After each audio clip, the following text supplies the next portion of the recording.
Wow, and we are Hello. live! Yay! With another episode So, and now another season. Actually, we are in season 3 and episode 4. So four. fast, ah? Feel so fast, Yes. huh? How time flies, lah. Now it's already what? June? Mid? Actually, Half the year gone. exactly. It's tomorrow will be 15th June. So it's the Correct. middle of the month, middle of the year. The year, So fast, lah. exactly. So anyway, guys, we're back with our fourth episode of HRTV for this season. We hope you are as excited as we are. I'm excited. Are you, Ajit? Oh, I'm very looking at the bright side. Yeah, what's that? Looking at the bright side, you know. Oh, of course. I know you have got a load and a ton of work to settle. And I just got Yes. something on my desk just as the digits were going down 25, 24, and then my colleague walks in and puts some more work on my desk. I'm like, okay, now where's my mind supposed to be? Here or there? Here. Yeah, For yeah, now. yeah, exactly. You know how it is, Ajit. Sometimes when we have work, we need to complete it before the day ends because otherwise it haunts you while you're sleeping. Are you that kind? Yeah, it does. And you know the worst thing is when you want to complete it, but it's not in your means, you depend on others, then you know that becomes even worse. That get parked behind your mind and it keeps coming up and up and up, my God. But you know, somehow or other, Shireen, ladies does that very well. Multitasking is a task. They are very good at doing that. Well, for us guys, we are like get one done, then get the other done, then getting a few at the same time. Oh, I go haywire. Yeah, but you know what? In all honesty, I think how the guy's brain works is better than how the girl's brain works because you all get that focus, get that done out of the way, and then next and next. I have to create one long sheet so that I can really focus on doing one thing at a time. If not, it's like, oh, I haven't done this. Then start doing, oh yeah, I haven't done that. Then you're like all over the place. So a checklist is so important. Important. You're right. So today we are already diverting a little bit. Today we are having a fitted topic called the impact of interviewers on interviews. And of course, we have yet another amazing speaker as always that we will tell you a little bit more in a while. I'm definitely so excited to bring her in. But before that, Ajit, can we explain a little bit about what this show is about? Especially, I'm sure we have some new audiences also joining us today. Yes, Shireen, pleasure is all mine. Allow me to do that. My name is Ajit. I hope everybody is doing excellent. Have a great day today with us. 1 hour lunch talk. Okay, anyway, for those who are new here, this is a little bit about the show. We are called hashtag HR interventions, or commonly known as hashtag HRTV, is an online talk show brought to you by Compass Mind Asia, a well-known corporate training provider. In our show, we interview all HR experts about anything and everything about HR and career development. And we have covered many wonderful topics. If the last topic that we covered was multi-generation workforce, burnout among employees, and much more. If you would have missed our topics, not to worry. Our episodes are all recorded and is on Shireen's YouTube channel, Shireen's Kelly. You can see the ticket appearing at the bottom of our screen.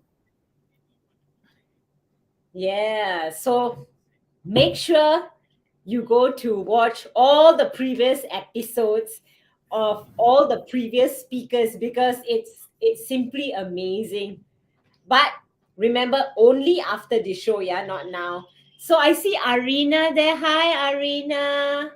Arena Nasuha. And I see quite a lot of people have joined online also on LinkedIn because I'm tracking it through my phone. Oh, Um, okay. yeah. You might wonder who is this show for? Sometimes we just wonder, I mean, coming into the show, I'm invited, I'm excited, but what am I excited about? Is this show for me? So let me answer that question. This show is for anyone and everyone who has a job, looking for a job, getting a job, whether you are at any level, a managing director or a C level, a business owner, an executive, a non executive, or even a fresh graduate. But especially for those in the HR and L&D department, because you will capture so much of value in this talk show.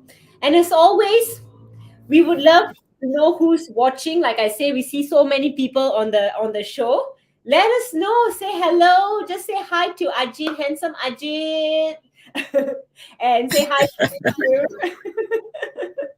Handsome Ajit and the gorgeous Shireen. And Oh, before we move on, do allow me to introduce myself.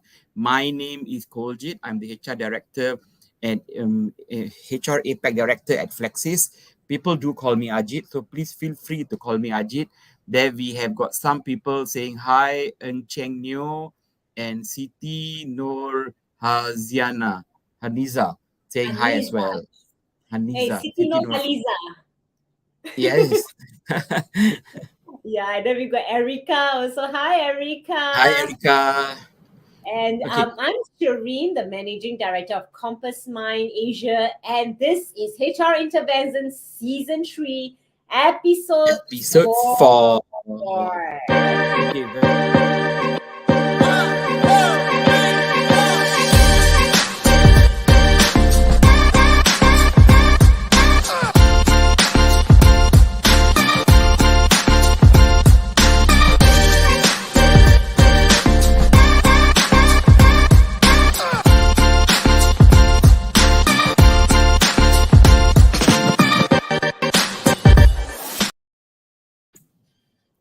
Welcome again, everybody. I hope you are having your lunch or already had your lunch. For those who are tuning in today with us, do write and do share with us, where you are calling in from, either from Malaysia or anywhere around. And also do share with us what are you having for lunch, yeah? On that note, I also would like to share a little bit, probably off the topic. Did any one of you at any point of time has watched anything interesting on Netflix lately? Let's talk a little bit about that first. I am actually watching this series now, Shireen. Very interesting. It's called Easy, and it's got like few episodes. Every episode has got about 8 or 9 9 series. So it's really interesting. The interesting part is everything is different. So the next episode it repeats again. So you get to see the continuation only much later. So the suspense remains, you know. But the stories are nice, all different stories. So what are you watching, Shireen? I've been hooked on to, a bit scared to start on series because I get very hooked on then. So I've been watching a lot of standalone movies, but mainly in the very romantic kind. I mean, the romantic. Ooh. So watching a lot of these lovey-dovey movies. So I just can't remember perfect pairing, and yeah, there's lots of nice, interesting Hindi movies. So I mean, romantic movies. So guys, share with us also what are some of the Netflix movies that you are currently watching. I need new ideas, man, so that I can capture on some. And if you are tuning in for the first time and joining us, I would like to let you guys know that this is a very interactive session. So bring on any questions that you have, engage with us because we love the interaction. So we have Husband saying hello. I had to capture that first. Lah. Husband says hello, gorgeous Shirley. Hi, I know. handsome man. And handsome Ajit and everyone else having lontong for lunch now while enjoying the show. I jealous lah. I hungry, you know. And then we got Ashwin, hello, Rajendran, Asfar, Asfa, Wilhol. Hi, Wilhol. Wilhal. In a while. Divyanka, Nurul Khaira, Paramjit Kaur, Pamela, and Siti Nur Iza. Welcome, guys. It's so nice to have all of you here today. Anyway, I seem to be deviating quite a bit today. Yes. So I'm sure all of you are excited to bring in our speaker for today. Let me tell you a little bit about her. It's a lady. She's gorgeous. So say hello to gorgeous. Her name in a while you will find out. But make sure you say hello to her. Today's guest is a talent acquisition leader with 15 years of recruitment and employer branding experience, of which 8 years in the FMCG and healthcare industry. If you want to know which one is the chocolate company. If you all haven't had lunch, well, be hungry with me and Ajit because we were talking about chocolates just now. So she's from Mondelez International, Johnson and Johnson, and Unilever previously, and 7 years in executive search and recruitment process outsourcing, RPO, Kelly, OCS, and also the BTI consultants. So, guys, like I say, please say hello to our gorgeous Geraldine David by giving her lots of hearts. Hi, Geraldine. Hi, Geraldine. Hi, Ajit. Hi, Shireen. Hi, everybody. Thank you for having me. How are you today? Good. Thankfully, I had lunch, so I'm not as hungry as you guys. Great, You fantastic. Hi, lured us with Geraldine. chocolates. Thank you so much for being with us today. Yeah, it's an honor to have you with us, and hope things are better with you. Anyway, we definitely would like to know more about you. Could you share a little bit more about yourself, which Shireen did not share? Any of your hobbies or any travel facts, perhaps? Sure, Ajit. So, a little bit about myself. So, I have an 8-month-old son, and I actually enjoy traveling during my free time. So, I also actually like to go cafe hopping and Oh, also indulge in Netflix series. So I actually indulge a lot in crime series. So if any crime buffs, please do also let me know what to watch because I'm also running out of things to watch on Netflix. Anything that you watched recently? I'm re-watching Superstore. I think that's nice, but that's not in Undercrime. That's actually a comedy series. Okay, mm. okay. So now we got to call out to our audience for help on some Netflix shows. So if you know of any crime shows, please let us know. We've got ST saying hello, gorgeous Geraldine. Pramila, Nurul Khaira again says hello, Geraldine, and Shafiq. Hey, Geraldine, looking good. Yes, Shafiq. He's my colleague, so Well, welcome to the show, all of you. Well, before we start into the questions for the day, I just have a small introduction about the program, the show today. Well, we all know the process of hiring goes on in organization on a daily basis, either to replace an individual or to fill in new portfolios. Every organization has some kind of system of hiring, I'm sure. But the main puzzling question is how many potential hires or qualified candidates have we lost? Not due to the hiring system, but perhaps other reasons like, the hiring manager is not well trained or not asking the relevant questions, but also on other aspects like response time or even the manner of how the interview is conducted. Although this may seem unintentional, of course, we all don't do funny interviews as we see on TikToks, the kind of things that go on. I'm sure that doesn't really go on in organizations, but every interview does impact the business at large. So today we can't wait to dig in more into your experience, Geraldine, to know your thoughts on a lot of questions that we have for you. And I'm sure the audience also has a lot of questions. So are you ready for question one, Geraldine? yes, I am. Yay. Oh, by the way, before we start on question one, we have Isa sharing Partner Justice, Forensic Crime, Korean series. Wow. There you Ooh, Korean. We'll I check love that out it. then. Do Yeah, you thank watch, you. Geraldine? Do you watch any other part of English? Yes, I do watch Spanish, Korean, anything you name it. Okay. I mean, but do you turn to the audio will only be English, or you will listen to Spanish, Korean? If it's available to be dubbed to English, I prefer that. If not, I have to Okay. read as well. Okay. That's a very good question. So, Geraldine, question number one. How does the demeanor of an interviewer affect the outcome of an interview? Is it actually a fault? And if it does, how? Of course. So, of course, everything actually depends on that, right? So, it's very important to ensure that the candidate is put at a very comfortable level. I think that sets the tone of the interview. I think if you are friendly and approachable, I think, and putting that person at ease, then of course that also helps the candidate to perform at their best. So I think that also adds to perception, right? If you're very cold and unwelcoming, I think the person will have a very bad impression of the company as well. So I think you are a representation of your company. So I think at the back of everyone's mind, that should be also uh, one of the top things that they should remember when they're interviewing someone. Hmm. So, I guess the key word here is being very approachable. Yeah, I think that's important. I would get turned off if I meet an interviewer who is very cold.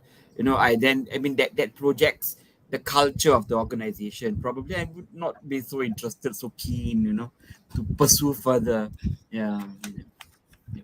Correct. Okay. And then a lot of position. I mean, a lot of candidates these days also are, looking out at different opportunities, right? So, if Yeah. at all you are not, approachable, then their motivation and engagement level will also be down. So, Correct. You are right. They have a choice. They're also comparing what their interview with another interview, and they may have multiple offers, and they would consider all that factors as well.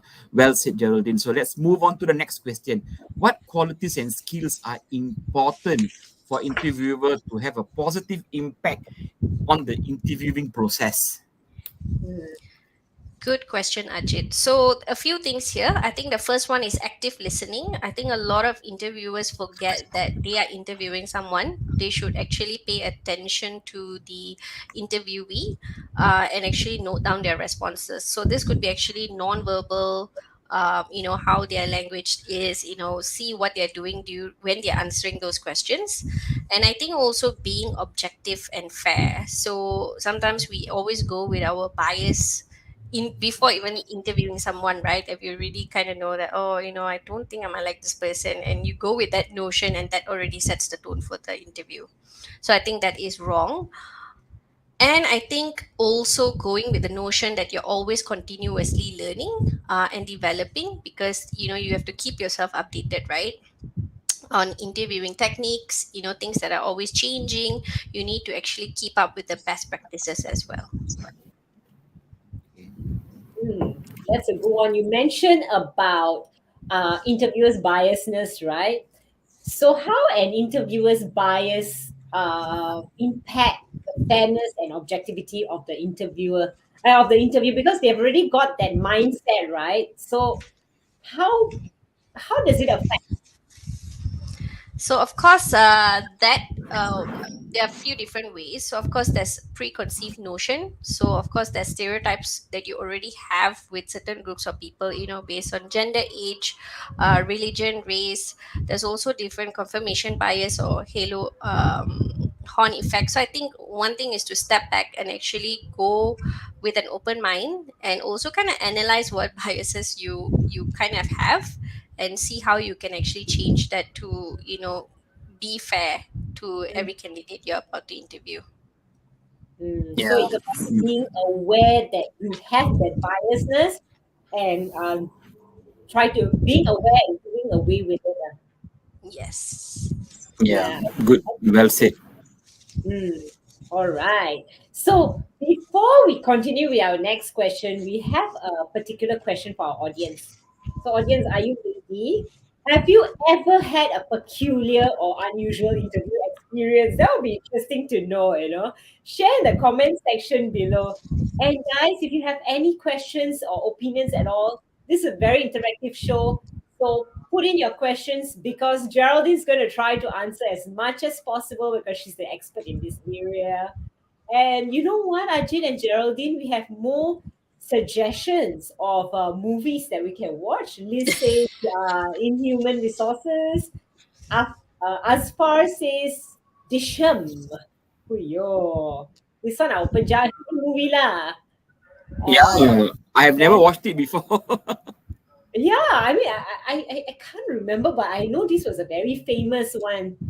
So I'm actually writing them all down, you know. So I'm very serious about what you all suggest.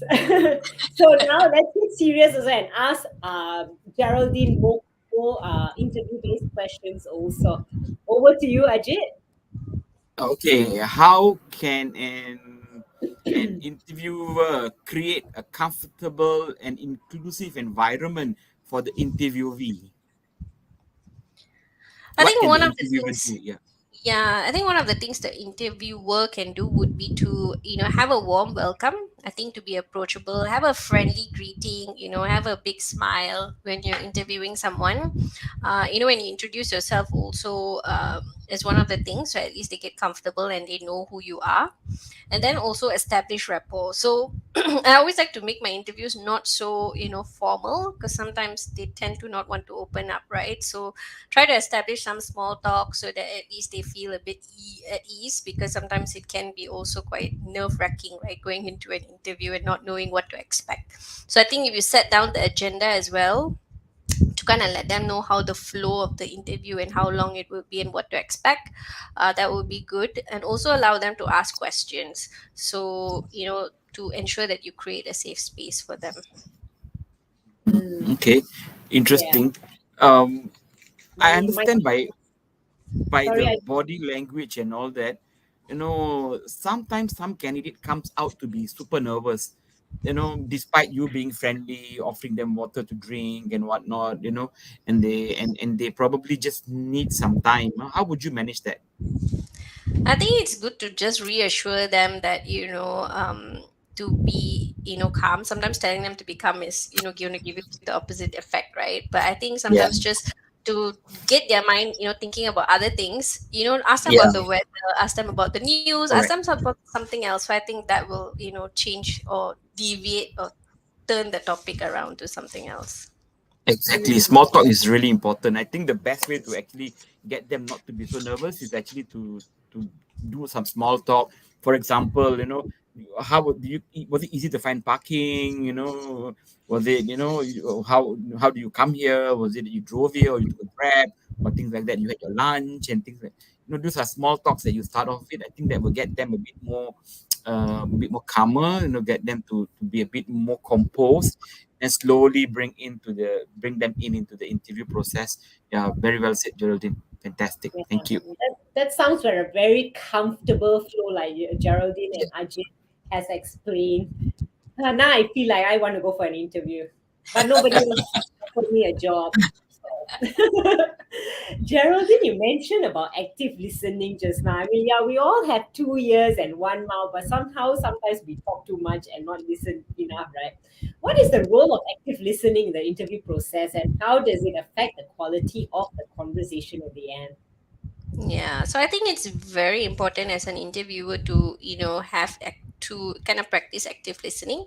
I think it's also important for us to kind of gather comprehensive feedback, whatever that the candidate is saying, to note that down. I think it's important to capture the important details, because sometimes more often than not, after 1 hour, you kind of forget most of what he or she was talking about. I think it's also important to demonstrate, interest and respect. Sometimes going to an interview, sometimes you look at CV like, oh, okay, maybe, you go with that bias, right? It's still important to show respect and to kind of listen to their ideas, and also that their opinions matter as well. So I think that will also kind of encourage openness and authenticity, so that allows them to also be themselves. If you don't really understand what the candidate is trying to convey, I think it's also important to kind of get clarity and probe further. Sometimes we kind of forget that. We already go with it with the list of questions. And then sometimes when you want to deviate, you're a bit like, oh, should I do this or should I do that? So it's also important to kind of be authentic, and to make sure that you also probe on some of the questions that you want to know a little bit more. Hmm, all right. And there is a question from our From the audience. audience, PD. Do you think Do asking, tell me about yourself is an intelligent question to ask as an opening? What do you think, Geraldine? Yes, I think that's a good, way to start an interview. I think to put you at ease, right? You always want to talk, get to know the person a little better. So one of the questions I always ask is, tell me something that's not on your CV, because something CV you've already, gotten to know the person a little better. But sometimes there's too many things you want to say, but you're not going to put everything in your CV. So I always start off by saying, tell me a little bit about yourself, but something that I can't find in your resume as an opening. So that's good. All right, you got your answer, PD. Coach, do you want to cover Ashwin Kaur's remark there? I had one from a banking field. My internet connectivity, I think, was bad. I was interviewed by three people. So his remark during the interview, your line so bad, like XXX person microphone. Oh, okay, which he Wow. was referring to his colleague. That was red flag, and I didn't want to care much about it. I don't wish to work in toxic managers like that. That interviewer could actually tell, do you want to redial again, back again, instead of giving that remark. Okay, that's it, I can't read anymore. Interesting. Yeah, I think that's the Yeah, end. yeah. Yeah, So yeah, that's the end of that question. Yeah, that that's a bit. statement, yeah. Geraldine, what would you do in? I mean, if the connectivity was bad when you're doing an online interview, how would you handle it? I think, yeah, just last week I was interviewing someone and the line was bad and she was based in the Philippines. So of course I did not panic, and she was also very quick to inform the organizer that she was having a bad connection.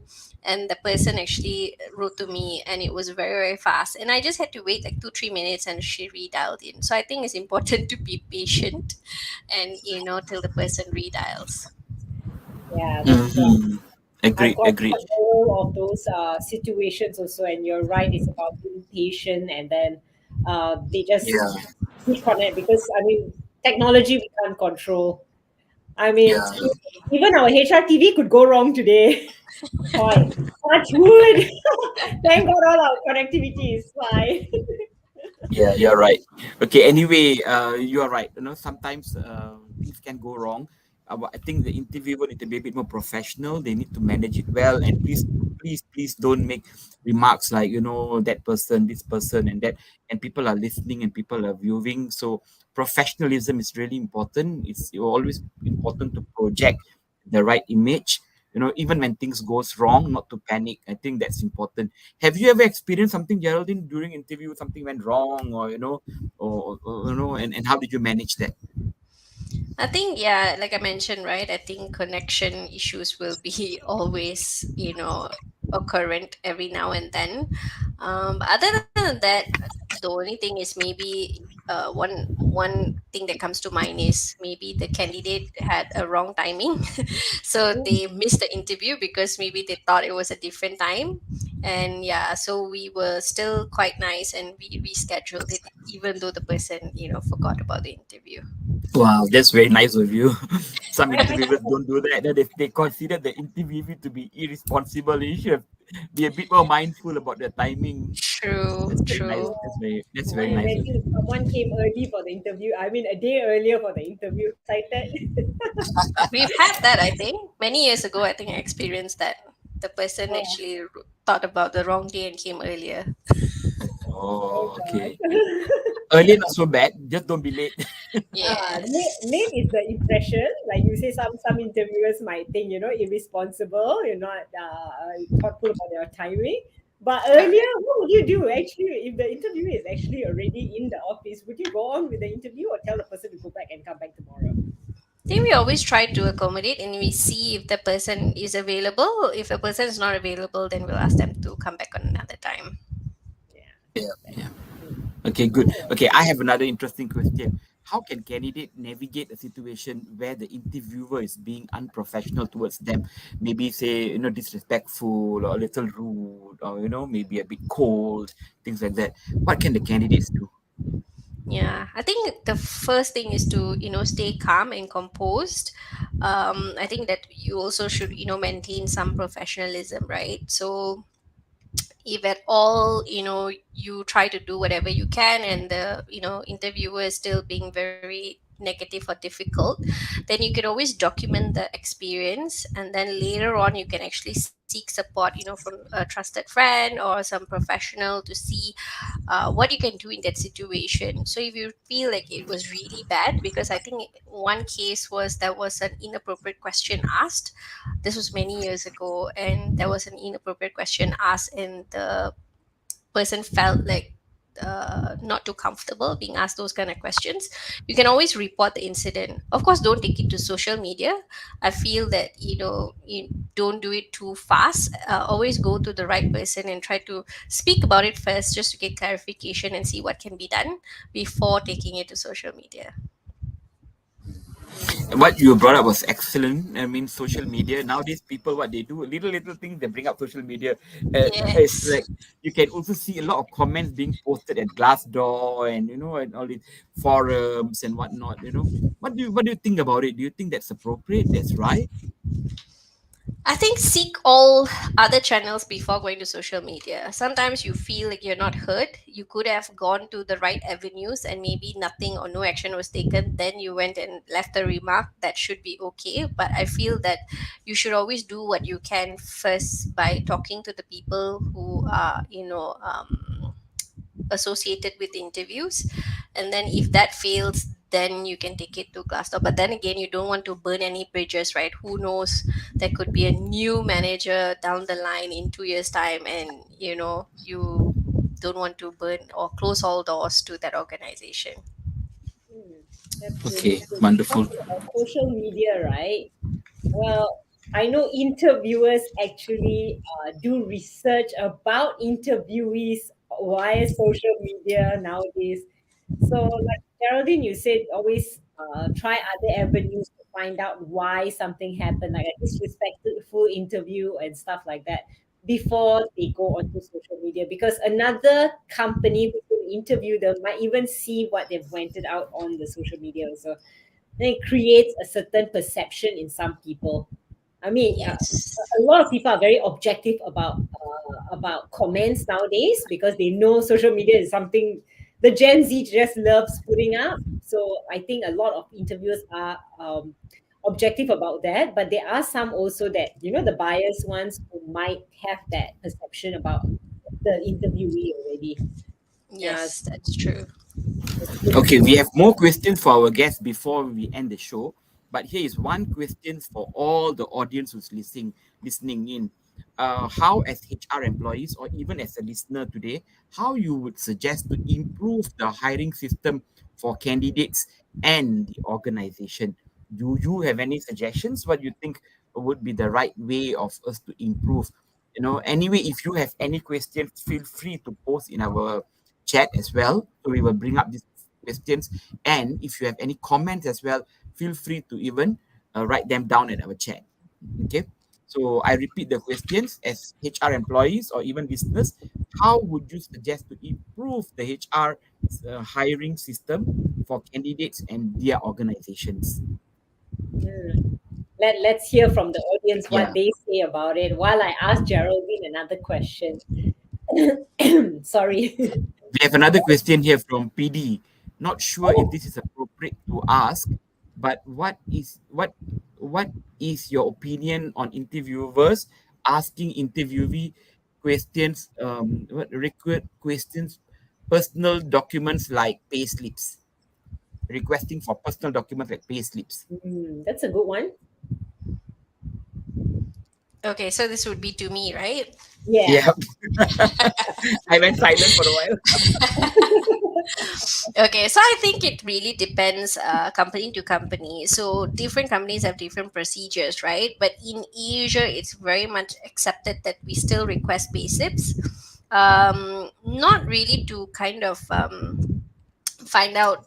if they are lying or what, but it's just to kind of prove that they have an employment sometimes, because we don't really, you if you don't want to provide pay slips, if you have a justification, we can always accept that, but we do need that to be verified as well. So this is a common practice in Asia, but I know in Europe and all that's different. So I think it's also okay to kind of, if you want to show it as verification, that's fine. But usually they don't ask it during interview though. They only ask it if you're going to be hired for the role. Yeah, I hope that answers the question. Hmm. That was a very good Yeah. question, actually. Because yeah, in Asia, a lot of people do ask. I notice for pay slips upon hiring, not at interview. So, how can Geraldine? How can a smooth onboarding or hiring experience impact an organization's branding? So I think this enhances employee engagement for sure. If the person is motivated to do the job and succeed in the role, that would be good, right? Because at least this will reduce turnover and, of course, increase retention.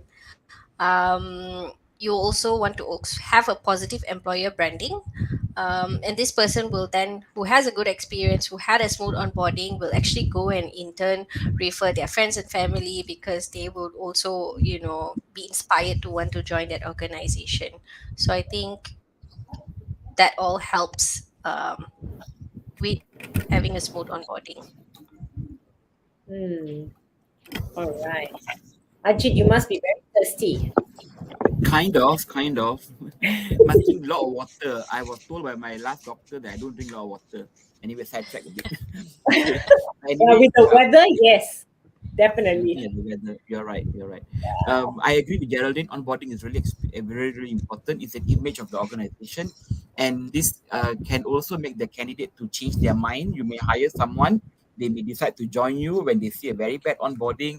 They may then also make a decision to move. Why? Because you should always remember that these are candidates who just went through a aggressive job search process. They would still have some offers that may come later on while they are already on board with you, So they may decide to leave you.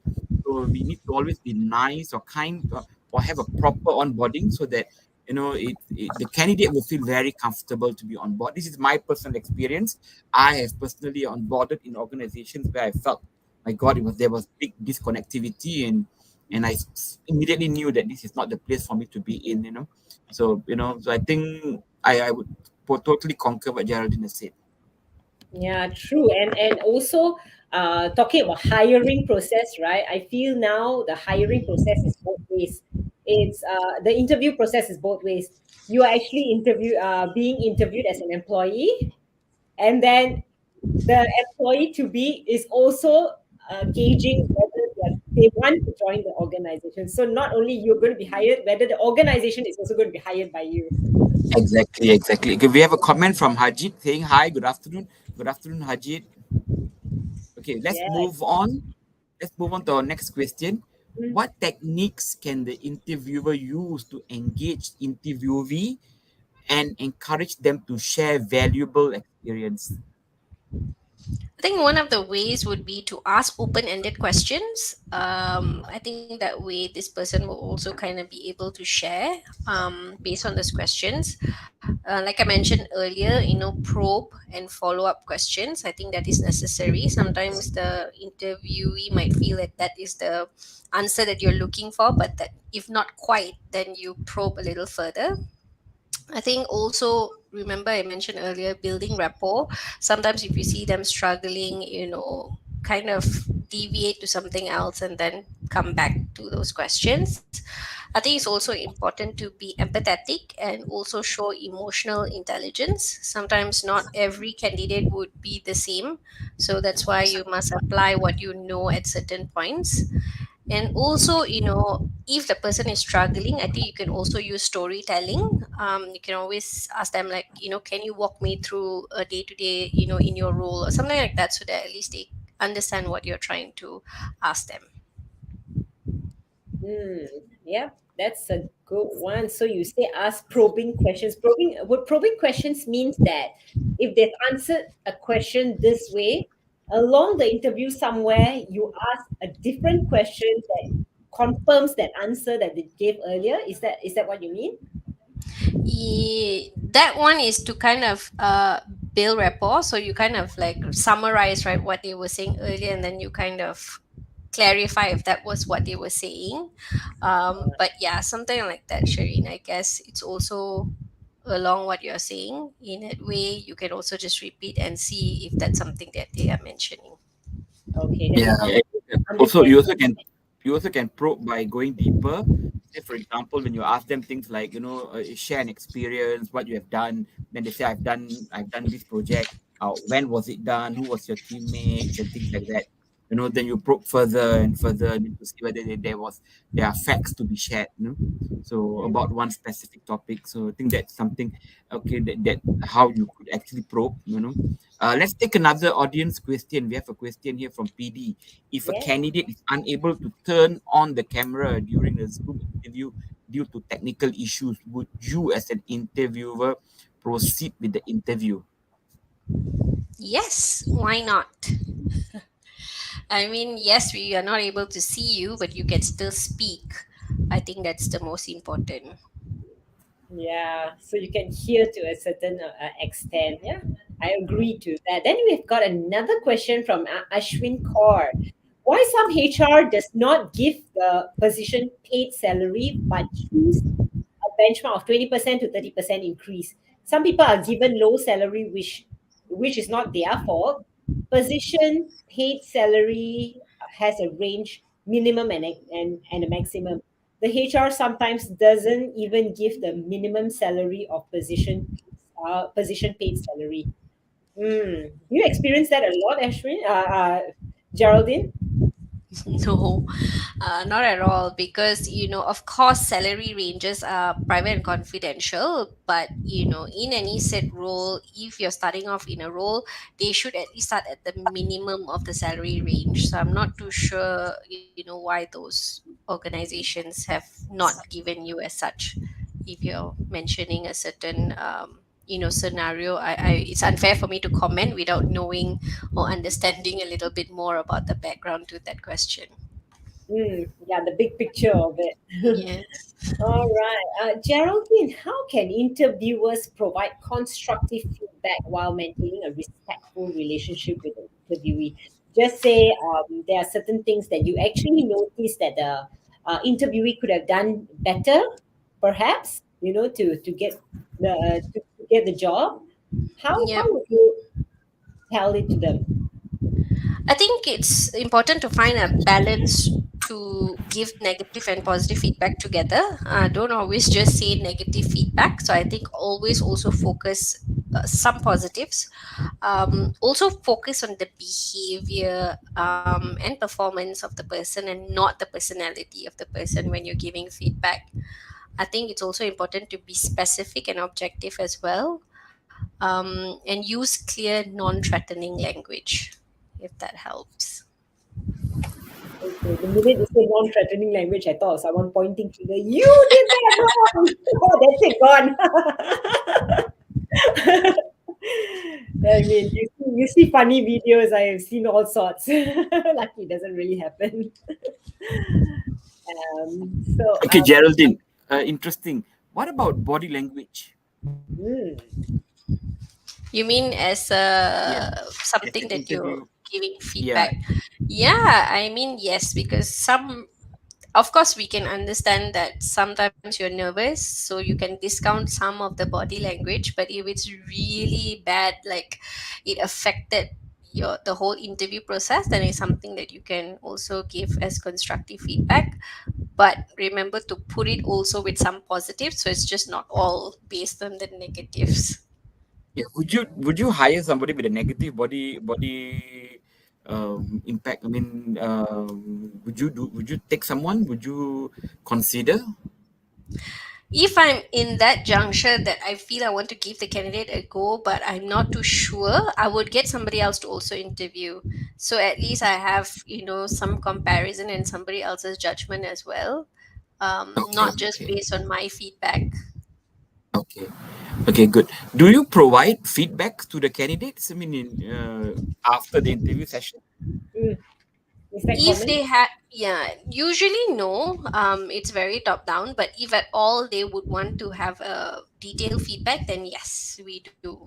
If they would want to know the reasons why they're not further shortlisted. Ah, interesting, interesting. Oh, that is Only in after. the event, only in the event if they were to ask for feedback. Yes. Okay, Geraldine, what's which kind of interview is better, a behavioral based interview or a competency based interview? I know there's these two in the marketplace, right? One behavioral based, one competency based. Yeah, I don't think I wouldn't say one is better than the other. I feel it really depends on the position that you're hiring for. So, of course, both are good, but it really depends on the role you're hiring for. So I think if you're hiring, let's just say, a more on ground role, and you would want the person to understand that this role is not just a sit in the office, and you would want to kind of do a more situational interview, right? Or maybe even bring the person on the ground to kind of figure out and understand for themselves that this is how the role is. So at least they have a better understanding. Sometimes when you say it, they might not really understand the role. So I think it really depends on the type of position you're hiring for. So that will better gauge what kind of interviewing methods that you would use. Hmm. And would you actually hire more based on the person's uh, character, positive character, opposed to skills, or you will go more for the skills opposed to the character? I think depends on the role as well. So if the role is quite junior and then it would be more personality. But if at all it's a more senior role, then I think it comes with skills. So skills that you've already kind of gauged or gotten from your current role or your previous roles. So I think it's also depending on the position that you're hiring for. Mm, okay. There's a hi Interesting. from Sadia. Hi, Sadia. And Geeta. Koji, do you want to take Geeta's question? Yeah, the question is during the interview, is it advisable to reveal to the candidate that the role may need multitasking? Of course, Gita, because that's something that you're requiring that person to do, right? So Mhm. if we do not reveal and then we expect them to do that once we hire them, I feel that is false advertising. So I think it's important that we kind of let them know what the role is and what it expects of you beforehand, so then they can evaluate if that's something that they want to do. Hmm. And then there's another. Okay, Question my from mind just PD. Today went we have got quite. for a moment when he said multitasking. My mind just went to octopus. And I mean, or rather, we all are an octopus in the organization, or tend to have this, and then we got 10 things to do or 100 things to do in a day. Ajit, yeah. sorry, I interrupted what you were saying. Yeah, I think Gita's question is rightfully asked.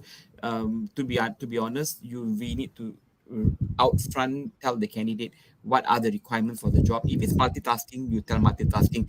If it's out of office, we tell out of office. We need to be very honest, very transparent when we are hiring, so that the candidate would really know the real picture of the job. I think that's really important for the HR Oh to my do that. God. Ajit, as you're saying that, something else came to my head. I'm not sure if you guys saw this viral video that was going on about an interview where I just decided to switch. I watched it. When I was watching, I was like, what?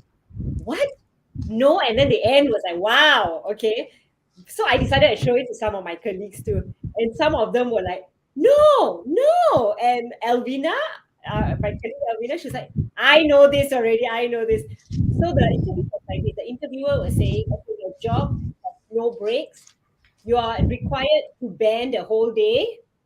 There is no lunchtime. You are only given lunchtime when your stakeholder is allows you to, and you work 7 days a week. And as I was hearing that video, I was like, oh, no, no, no. And then at the end is you don't get a salary. Did you hear Yes, that? I know. I've seen that. I've seen that as well. It went And then viral. Yes, and Geraldine, that's the No, I job. haven't. Of a mother, yes. So yeah, It what was a a say. Mother's That Day. sounds like my job.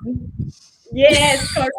But actually, when the interview was going on, it was actual online interview with a few people, and a lot of them were like, "No, isn't that harassment? Isn't that not allowed according to the labor law?"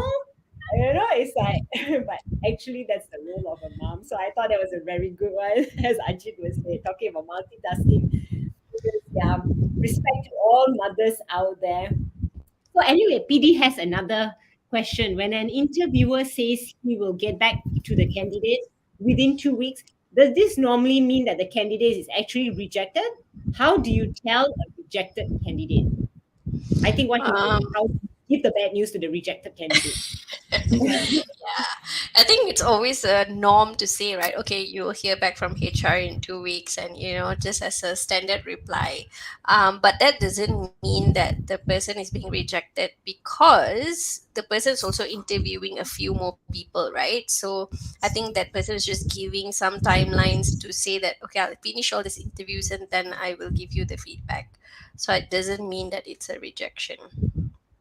Yeah, yeah, but I mean, I have a standard script. I will always tell them do. I will tell them things like, do allow me about 2 weeks to run through all my other candidates. In the event if you're shortlisted, then we will be in touch to bring you to the next level, and my HR business partner will communicate what is needed to be done. In the interim, do allow us 2 weeks. If you don't hear anything from us after 2 weeks, you can consider the application KIV or unsuccessful. So I normally end it on that note. Then I say, but on the other hand, we will try to get back to you with a result. Because sometimes we have a busy day-to-day work. Rightfully to be professional, we should get back to the candidate with some results, whether it's successful or not.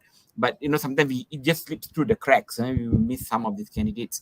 So I always put that as a caveat. Very nicely explain to the candidates. And ask them if they got any questions, and they can follow up with our business partners in the event if they have any questions. To add on to that, right? I have favorite candidates too. Bias are very biased. Not during the interview, but I actually find it a very sweet gesture when some of the interviewees leave the interview, and on that day or the next day or 2 days later, they actually send you an email and say thank you for the time for the interview. I mean, it's brownie points, man, like it or not. For me, it is really brownie points. I mean, if I had one Now, person and another, and both are at the same level, the brownie points one will definitely win it all for me. How's it for I you guys? agree with you. I agree with you, Shireen. But what would you do if the candidate that writes to you is actually the one that you don't want to hire because he is not competent? Then no brownie points, no brownie points. Negative points. No, I mean the I person will always, also I always get the get that. brownie points, but I always, then I will still look. But it really works if two people are at the same position and you really don't know. It's very confusing which one to get to hire. Yeah, this one really gets an additional brownie yeah, points. yeah. You're right. You're right. At least they're proactive. They're proactive. They're writing to thank you and whatnot. You're right. Yeah, that means they really genuinely want the job. I feel, yeah, they take that initiative and the extra time to write in and not go for job hopping and go for 20 interviews, and then actually when you call them back, there has been even cases where you call them back and they go, sorry, Which which company company is is this? it? Exactly. Then you go, oh my god, did I actually choose the right person? Because then they are not serious about, they're like interview hopping lah, Yeah, right? yeah, uh, yeah. Actually, there's another question from PD. Yep. Let me take this question. What Yeah. is your opinion about conducting stress-based interviews instead of being approachable to assess the ability to handle pressure? Oh, So I guess, yeah, it really depends what is the role. So if the role is going to be mainly a stressful job. Yes, you can conduct stress-based interviews, but I don't feel it's fair to just be basing it on the stress-based interviews. I think you should do also a fair assessment of having a normal face-to-face or a normal virtual interview to kind of gauge as well. Because what I realized from tests as well is it's not always very accurate, and also depending on the person, right? They don't always perform to their best of their ability. Sometimes the test also could not be right. We've had cases where we've put them through online series of online tests, and they don't score too high, but then during the interview and all, they actually perform better. So I don't feel it's fair to just be assessing them one way. I still feel that we should also assess the candidates through different avenues as well. Yeah, that's a good one. Uh, well, sounds like a pressure cooker in there. PT, I've got a question back for you. Have you undergone this kind of pressure cooker kind of interview? That would be interesting to know. And how did you feel when you came out of it? Did you feel like quite burnt out? Because I think for me, if I go through this kind of pressure interview, I will probably come out very exhausted. Yeah. And possibly, if that's the kind of interview I go in, it's possibly the kind of culture that I'll be joining in the organization also. Like you say, Geraldine, very much dependent on the job that you're applying for, the job scope. Yeah. Uh, Geraldine, what are interview methods that you would recommend to an interviewer? You know, the best interview methods. Are there any like um, specific From your experience. yeah, from your experience? I really think it really depends on the situation, because we always hire for different roles, right? So it's going to be, I've seen case studies being used, I've seen behavioral interviews, which we always normally use, I've seen panel interviews, I've seen us doing technical interviews. So it really depends on the role. So there's just no one fit all, I would say. It really depends on the type of role you're kind of interviewing for. That's my opinion. But I'm Mm, sure maybe you guys have a different opinion of mm. what would work best. I, I would agree Yeah. with you. Actually. Mm, Yeah, I agree. You need to be a mixed match depending on the role that you're hiring. If you want to hire someone in a different role, then you need to do technical based. If you want to hire someone based on behavior, then you go on. Then, if you want to hire someone on a job where you require him to be, there's going to be some stress level, then you do that. Management. I think there's a different approach. It all depends on what kind Yep. of role you're looking for and seniority as well. If you're looking for a clerk, then you would Yes. just do a simple interview. You don't need to put through so much of assessment and whatnot. So it all mhm. depends on once again, the organization culture. Okay, wonderful. We had a wonderful discussion today. Any final note from your end, Geraldine? Nothing from me, but I'm excited to kind of hear back if anybody has any additional questions after this. Okay. We have approached to the end of our session today. So we would like to thank Geraldine so much for her insightful session, and there were so many wonderful questions. We are so great. I mean, the questions came up, people participated, and there was great engagements. And thank you so much to have this serious discussion with us today. Before we end the session, are there any ways that we are able to, for the audience to be able to reach out to you, should they have any further questions, and is there any way that your social media that you want to share with us? Yes, so feel free to reach out to me on LinkedIn. You can find me there, Geraldine David from Mondelez. Happy to take on any of those questions that you may have. And also, Okay, wonderful. I think the Geraldine's email, but details are being shared at the yeah, link in. Okay, and once again, thank you very much for joining us, Geraldine. To our audience, we would like to thank you very much for those who've been with us. Thank you for the questions, for watching with us, for the comments, and also for giving us constructive support, continuous support. We would like to hear it from you guys as well. We'll be back for season 3, episode 5 on HR, hashtag HRTV soon, and we'll see more of us on social media. Thank you guys. Have a good day.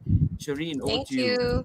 yeah. And if you are a HR and L&D manager or planning to do any trainings, then do drop us an email at training@compassmind.com. Before we end, we would like to wish all of you a wonderful week ahead. It's only Wednesday, middle of the year, middle of the month tomorrow. And we look forward to seeing all of you soon again. Thanks so much for watching HR Intervention, serious discussion Questions. only. Bye. Bye.